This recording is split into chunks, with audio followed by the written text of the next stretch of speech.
राधे राधे दोस्तों।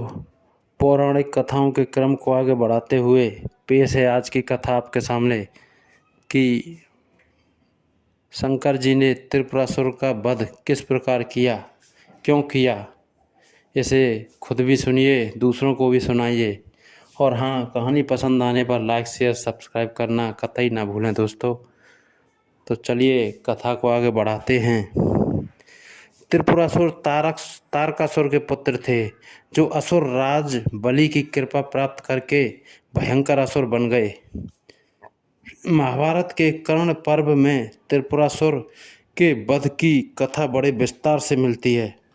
भगवान कार्तिकेय द्वारा तारकासुर का वध करने के बाद उसके तीनों पुत्रों ने देवताओं से बदला लेने का प्रण कर लिया।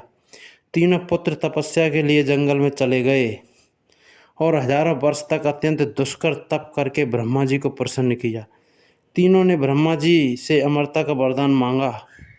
ब्रह्मा जी ने उन्हें मना कर दिया और कहने लगे कि कोई ऐसी शर्त रख लो जो अत्यंत कठिन हो, उस शर्त के पूरा होने पर ही तुम्हारी मृत्यु हो। तीनों ने खूब विचार कर ब्रह्मा जी से वरदान मांगा, हे प्रभु, आप हमारे लिए 3 पुरियों का निर्माण कर दें।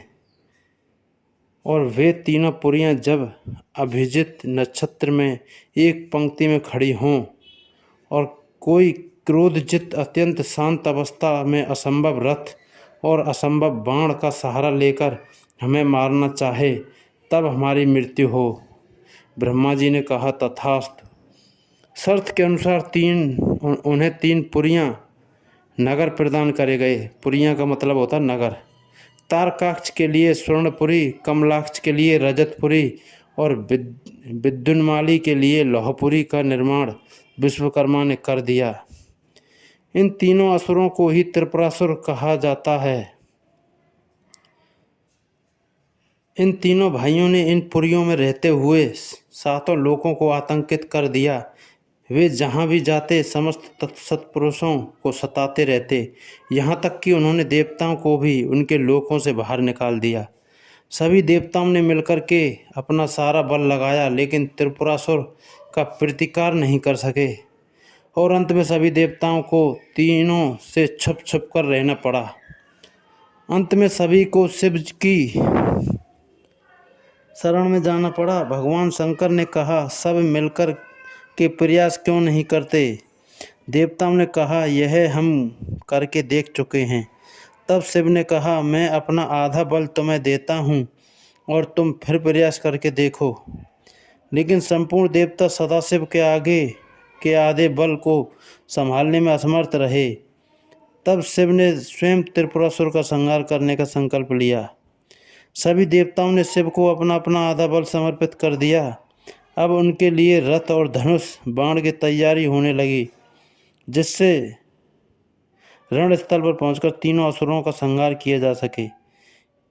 इस असंभव रथ का पुराणों में विस्तार से वर्णन मिलता है दोस्तों। पृथ्वी को ही भगवान ने रथ बनाया, सूर्य और चंद्रमा पहिए बन गए, सृष्टा सारथी बने, विष्णु बाण, मेरु पर्वत धनुष और वासुकी बने उस धनुष की डोर, प्रत्यंचा। इस प्रकार असंभव रथ तैयार हुआ और संहार की सारी लीला रची गई। जिस समय भगवान उस रथ पर सवार हुए, तब सकल देवताओं के द्वारा संभाला हुआ वह रथ भी डगमगाने लगा। तभी विष्णु भगवान वृषभ बनकर उस रथ में जा जुड़े। उन घोड़ों और वृषभ की पीठ पर सवार होकर महादेव ने उस असुर नगर को देखा और पाशुपत अस्त्र का संघान कर तीनों पुरों को एकत्र होने का संकल्प करने लगे। उस अमोघ बाण में विष्णु, वायु, अग्नि और यम चारों ही समाहित थे।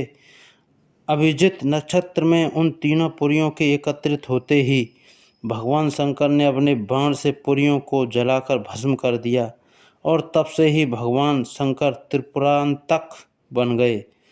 त्रिपुरासुर को जलाकर भस्म करने के बाद भोले रुद्र का हृदय द्रवित हो उठा और उनकी आंख से आंसू टपक गए। आंसू जहाँ गिरे वहाँ रुद्राक्ष का वृक्ष उगाया। रुद्र का अर्थ शिव और अक्ष का अर्थ आँख अथवा आत्मा।